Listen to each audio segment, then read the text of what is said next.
সম্প্রতি তারকা জুটি তাহসান মিথিলার বিয়ে বিচ্ছেদের ঘোষণায় ভীষণ হতাশ হয়ে পড়েছেন একদল তরুণ তরুণী।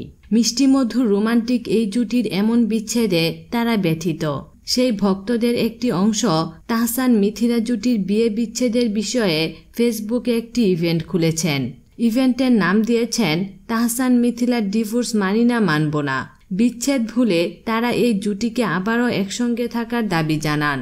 তাহসান মিথিলার ডিভোর্স মানি না মানব না কথোপকথন টেলিফিল্মে ব্যবহৃত তাহসান মিথিলার ছিলে আমার শিরোনামের গানটির কাভার ফটো ব্যবহার করা হয়েছে ইভেন্টে। শনিবার বিকেল 5টা পর্যন্ত প্রায় 23,000 জন ইভেন্টের স্লোগানের প্রতি সমর্থন জানিয়ে আগ্রহ বাটন প্রেস করেছেন।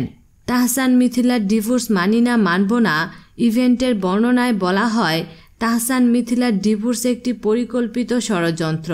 এর পেছনে যাদের হাত রয়েছে তাদের পর্দায় ফাঁস করতে হবে এবং সর্বোচ্চ শাস্তি ফাঁসি কার্যকর করতে হবে।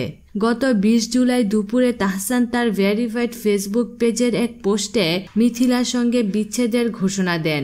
ইংরেজিতে লেখা ওই পোস্টে তাহসান বলেন, ভরাক্রান্ত হৃদয়ে জানাচ্ছি যে আমরা যৌথভাবে ডিভোর্সের সিদ্ধান্ত নিয়েছি। কয়েক মাস ধরে চলমান আমাদের মধ্যে দ্বন্দ্ব নিরসনের চেষ্টার পর আমরা সিদ্ধান্ত নিয়েছি। সামাজিক চাপে সম্পর্ক টিকিয়ে রাখার চেয়ে আমাদের পৃথক হয়ে যাওয়া উত্তম।